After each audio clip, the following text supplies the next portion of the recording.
What's going on, guys? So today's portrait is of an artist, a mental health advocate, and a healer, Empress E Toy. Hang out.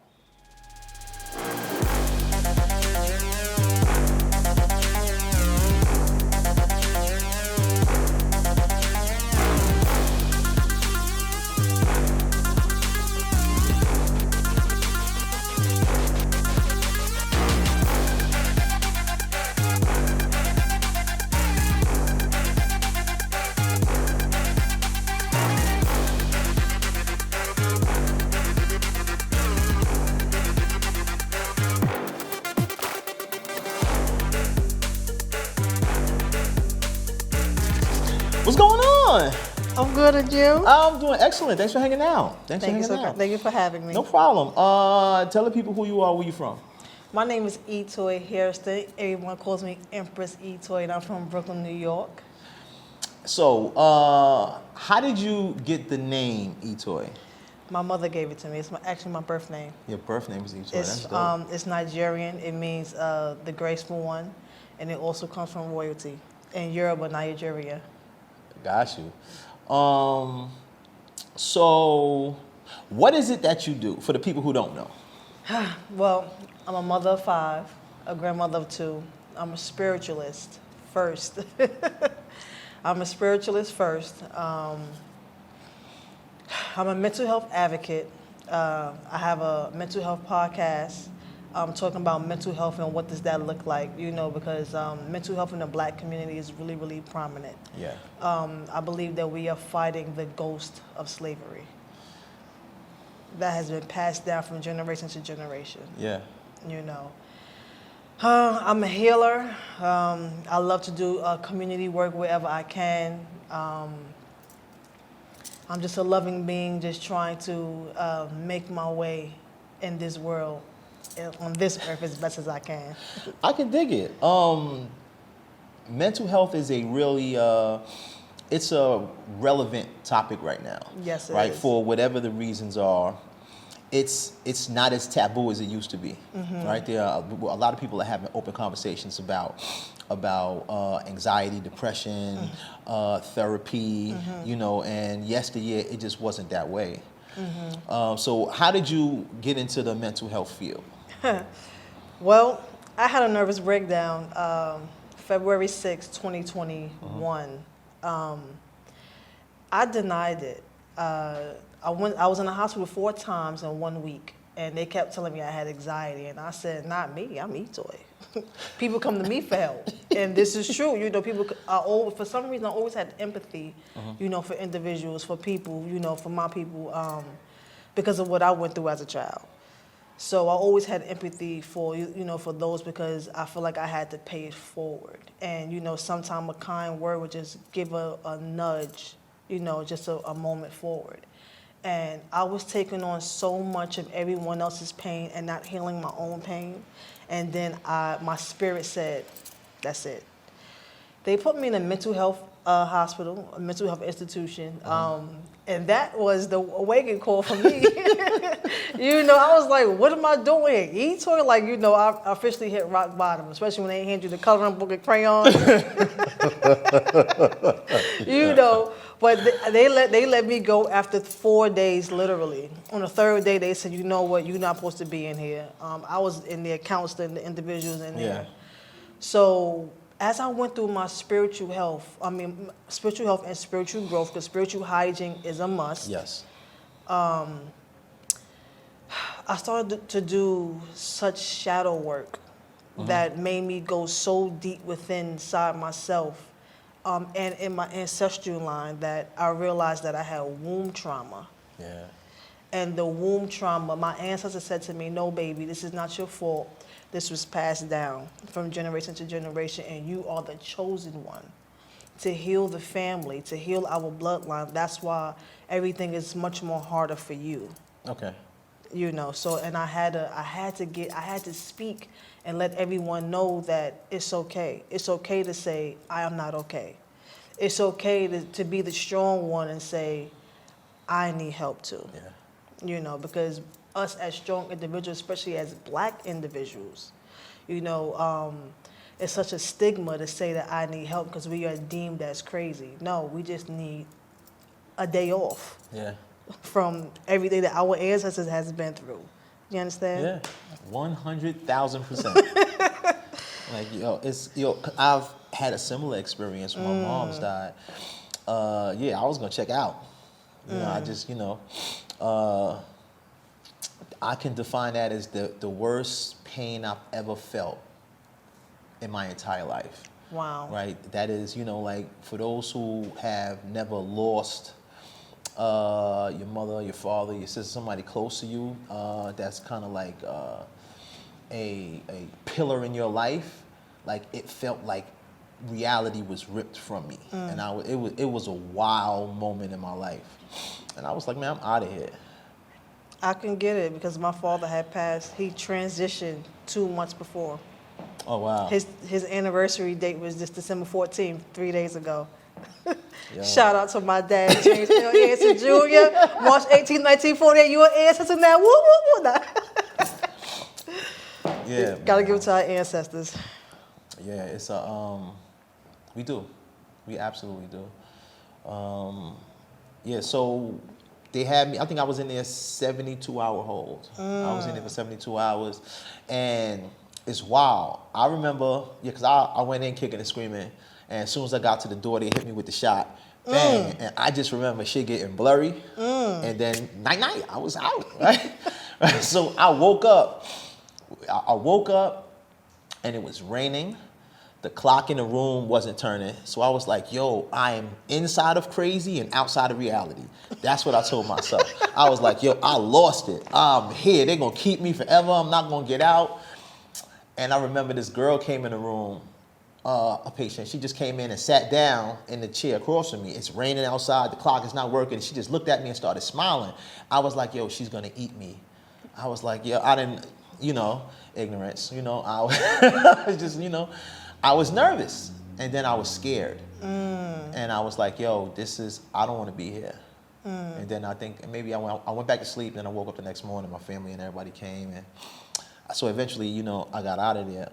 But it was a eye-opening experience. Those couple days, those tears, that pain, it showed me who was important to me. It showed me who wasn't important. It showed me the people who I shouldn't have around me, right? Like crystal clear. You can see that shit. And I made changes. I made some changes in my life, for the better. So yeah, I get it. I get it. And it is I'm not going to say that everybody should have an experience like that. But what I'll say is it has the potential to change the trajectory of your life. Yes, because it puts things in perspective. If you've never had a reality check, that is a reality check for your ass, right? It shows you everything about yourself, things about what you deem is important is not really important. All these things all these people that you putting on for, and this image that you want, none of that shit matters at the end of the day. So sometimes we have to lose things before we realize they're not important. Preach. Right, so, so I get it, I get it, and since then I've started a journey into healing, right? I don't necessarily tie it to like spirituality or religion, or because I'm still trying to figure it all out. A lot of the things that I was given weren't necessarily accurate, right, and exact. So I have to unprogram myself from all those habits and rituals, and then it's like, well, if none of that stuff is real or valid, what do I do? So now I'm trying to not feel those moments, but I'm trying to find something other to do with myself, right? So that it led me down. I've been reading like a madman, right? So I've read almost every mental health or self-improvement book that I can get my hands on, and it opened up a lot of different understandings, right? So I understand that not everybody will ever look at things the same way, right? And it may be foolish to think or wait for that, right? So you still have to be able to do what you need to get done with what you have, and who you have, right? You know, I'm an advocate for color folks, black people, you know, however you choose to classify them. But I also am fully aware that not everybody's gonna make it, right? Unfortunately, some people get left behind, and it's not because they're bad people. It's because they may not have what's What it takes, necessary, right? And that's it, you know. And you know, it's again, it's a lot of these new decisions that I'm making are just shifting the way that I engage with people, and it has to, because if it doesn't, I'll be back in the same circles that I was in before. That's a fact. You know, it's funny that you said you have to leave certain things behind because you're leaving the old you behind so that the new you can be reborn. The battle is really with yourself. Yeah. And the reason why I say that is because, like you said, you know, we've been programmed from the moment we was born to do certain things. Yeah. And you know, I could go in real deep. You know, we all come here. We are spirits, you know, having a human being experience, and we come here with our own mission. We signed that contract before we got here. So is that when our spirit, our higher self, our we say that's it. You know, we have an incognitive dissonance moment. You know, it's a battle within ourselves and a battle with the demons that's walking with us that we have been carrying this whole time. Yeah. You understand what I'm trying to say? Yeah. So that's where the mental health, you know, comes in when you are spiritually unbalanced.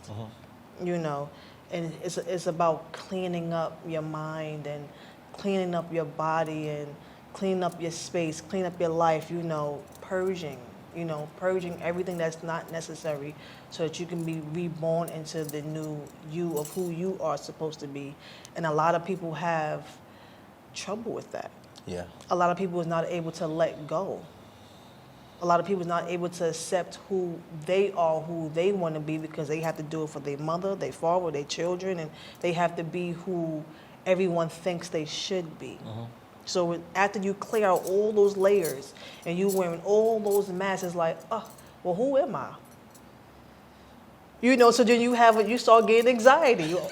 You know, what's going on here? Like, you know, I used to do it this way, but it's not working for me no more. Yeah. Who am I? Who is Etoy? Yeah. You understand? And that's a moment that I had so many moments, but that was one of the moments that I have like, no, I'm not this person. I am this woman. Yeah. You know? Yes. It's, I could go all day. I went through the dark night of the soul, and I just felt like as if I had to, you know, come out and speak. And I wanted to speak on the womb trauma because, you know, woman, we have a womb. And our womb is our creation. Our womb is so powerful. That's where we create everything from. We bring actual spirits from the other world, from the spirit world, through our womb. Just think about that for a second. Close your eyes and think about that. You actually have a human being, if you are able to, have a human being forming inside your body. That's not magical? That's so magical. So with that being said, the power within that. So when you have womb trauma, it could be from when you have traumatic things that happen in your life that you haven't healed, that you're holding on to. When you're having sexual intercourse with different men or women, and their energy is not right and is left in your womb traps and holds all of that. So for instance, our ancestors went through so much in their time. Their spirituality was ripped from them. The women watched their men get castrated, ostracized, beat, killed. Families were stripped on purpose. They took the black man away from the family on purpose. And the woman in the family had no choice but to stand up and be the backbone of the family. So now she's carrying that in her womb, all that pain in her womb, that she has to raise these children by herself if her children was not taken from her as well. So now her spirituality was taken from her. So now that she's being deemed as a witch, if she practiced her spirituality or practiced her healing, so that she won't get hung, they left everything alone. Long story short, it was passed down from generation to generation to Yeah. generation to generation. So we are dealing with the ghost of slavery. Yeah. We are dealing with the ghost of our ancestors' pain Yeah. that they were not able to heal. So it's our job, being that we have this knowledge now, for us to heal, ourselves, so that, and teach our children, so that going forward, when we become ancestors, our bloodline will be free. Y'all have a womb too, the womb of the mind, the womb of the heart. You have to clean everything up and clean everything out, so the negative entities or energies are not able to latch on to it. Yeah. Because if you don't have anything to hold on to, they can't hold on to you. And that's where the mental health come in as well. It's so deep. Yeah. It's so intertwined, but the elite don't want you to know that. You feel me? Yeah. You have to really be spiritually grounded, even if you're not so wholehearted. Just get up in the morning, throw some water on the floor, throw some water on you, say a prayer, and go about your day.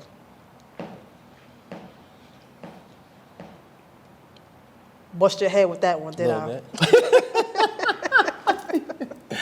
There's like, I am, how do you say, I am immersing myself in different types of information.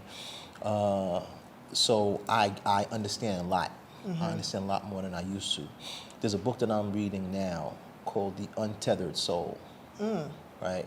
I don't know I can't remember the author's name. But I think you would appreciate it. Just hearing where you are, what you've been through, what you've overcome, I think you would appreciate it. It has a lot of insights in it, a lot of insight in there. So after you've came from the person the person you used to be, who is the person that you're trying to be now? Or who is the person that you're being now, not trying? The woman that I was created to be. And let me tell you something. I'm still in transition. I'm not going to sit here and say, because it's a process. Yeah. You just it don't just happen overnight. I'm a delicate soul that was thrown into the wolves, meaning that, I'm going to give a little backstory. I come from one of those families. I had a pretty rough childhood. I was molested a few times by different family members. I was in group homes. My mother, she was abusive. She was an alcoholic, but you would never know it. She, to this day, you see her out on the street, hey, how you doing? And side closed doors, but it's okay. I still love her. At the age of 12, she kicked me out and told me I had to go call my father because she didn't want me there no more.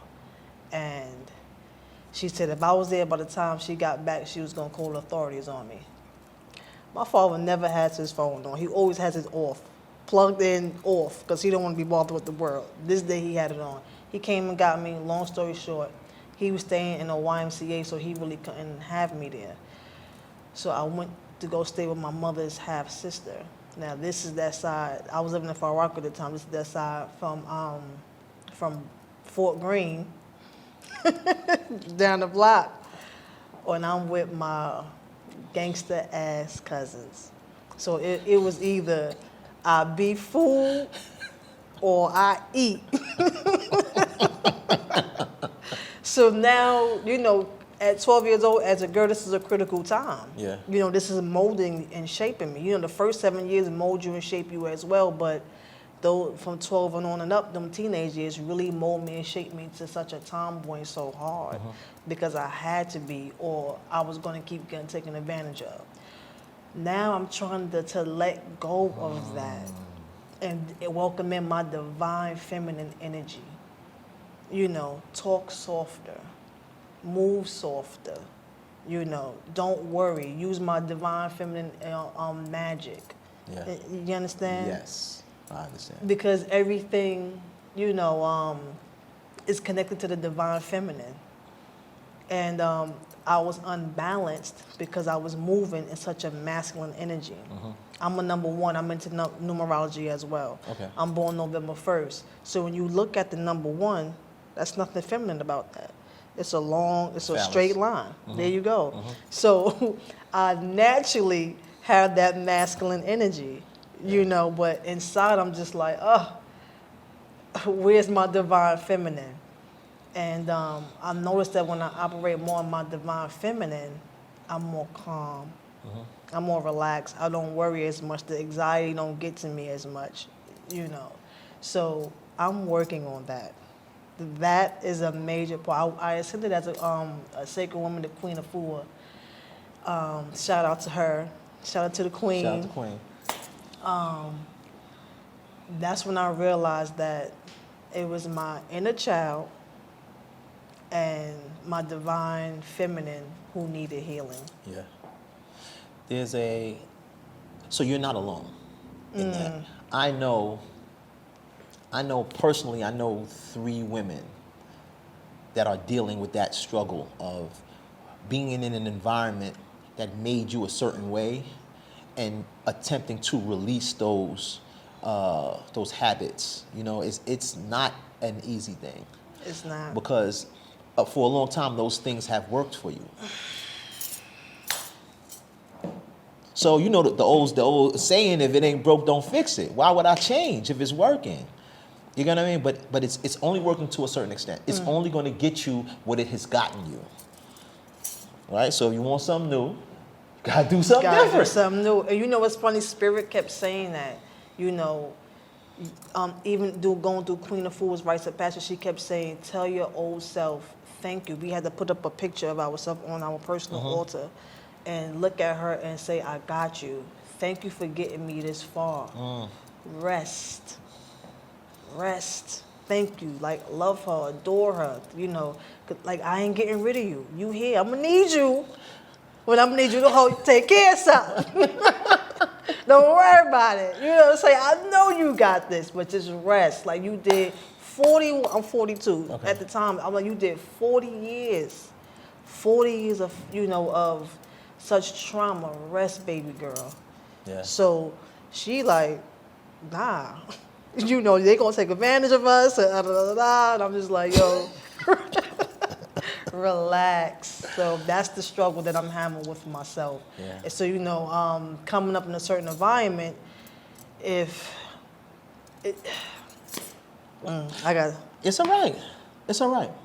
all right. Letting go. We just said that a few minutes ago, right? So it's about letting go of the old you so the new you can be reborn. I'm actually working on my campaign. It's called Resurrection. This is part of my resurrection. This interview. Wow. Today on 12/17, it's a part of my resurrection, and it's going to be called Benu. Okay. Bennu. That's an Egyptian word, and it means resurrection. Okay. So, yeah. Yeah. Listen. Oh, thank you. No, thank you. Thank you. This is these conversations are important on so many levels, if not just for the people having them, for the people who will watch, the people who will relate and identify, realize that they're not alone. You know, if it's possible for them, it's possible for me, right? And I believe that is the opportunity that most of us don't realize we have in order to make those changes that we may want to make, but for whatever your personal reasons are, you won't, right? It could be family, it could be your environment, it could be your friends, it could be your coworkers, it could be whatever it is that is telling you you have to stay in this box because this is the you that we know and love, right? And it's compatible and you work, so don't change, don't evolve. Because once you evolve, this is the thing that I've learned, and it's a universal thing. If you evolve and the people around you don't, shit get awkward. Woo. The unfortunate thing is you're facing the awkwardness. They don't give a fuck. They're used to what they used to. It's like, yo, I know this is not work. This is not healthy. This is not helping me long term. Like, why am I doing this thing? And to pull somebody else out of something that they're comfortable doing, you're gonna be met a with battle. resistance. You know, we gotta do this again. Definitely. Listen, that's why when I first came, I said, you know we gotta do this again, right? I would love to have you on my show as well. Done. I have so much to talk. This has to be broken down in segments for me. Okay. Because I can't just jumble everything up in 30 minutes. Yeah. You know. But what I would like to say, is I'm not sure how many time we have. What time you started? The 12. We've been 27. What was the? 25. We're 25. What I do want to say, how I always end my show, make sure you do something for yourself. The reason why I say that is because we have been trained to get up and go live somebody else's dream from day one. Man, I was getting ready to go radical. I was getting ready to go to the government. But it all ties into mental health. Yeah, it does. They in the machine, and they been knew that. Man, they know that's what the to machine. feed you. They know what to feed you to keep your mind low. They know what to put on the TV to keep your mind low. It's just, oh God. Ooh. Anyway, we need to do another one, but make sure you do something for yourself. And the reason why I say that is because nobody's gonna love you like you. Nobody don't know what you need like you do. So you make sure you feed yourself and you feed your soul. Yes, pay it forward. You know, love, you know, spread love. Love yourself, you know, love your individuals, love your family members, love your community. But after you do all that, pour into yourself because you cannot pour from an empty cup. Yep. Before you do anything for anybody, before you do anything for somebody else, make sure you right. Help another. After you help another, you fill back up your cup. Because you're going to deplete yourself. Yeah. And you did not come here to earth to be a slave. Yeah. So you make sure you remember that. Always do something for you. Because you was born by yourself and you're going to die by yourself. Everything is a come and go. This world is a moving, vast energy. Everything is moving. The energy, the universe is always moving. So everything is not going to stay the same all the time. But what's going to stay the same is you having you. So you make sure you always do what you want to do for you. Yeah. Forget what everybody else say, what they think you should do. If you don't feel it in here, in your spirit,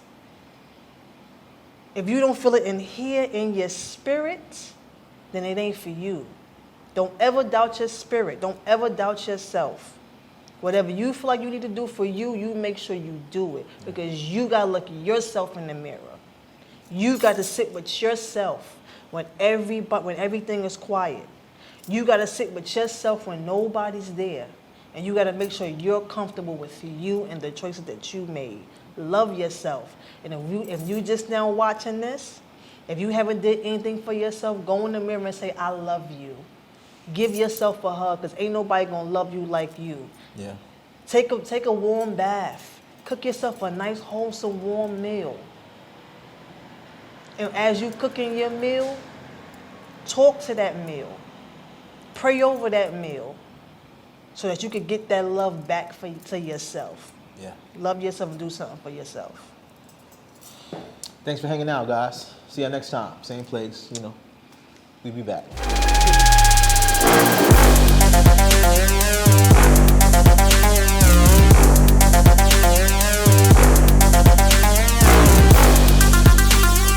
Yo, I want to thank Empress E Toy for hanging out with us today, sharing her story of her experiences, her insight.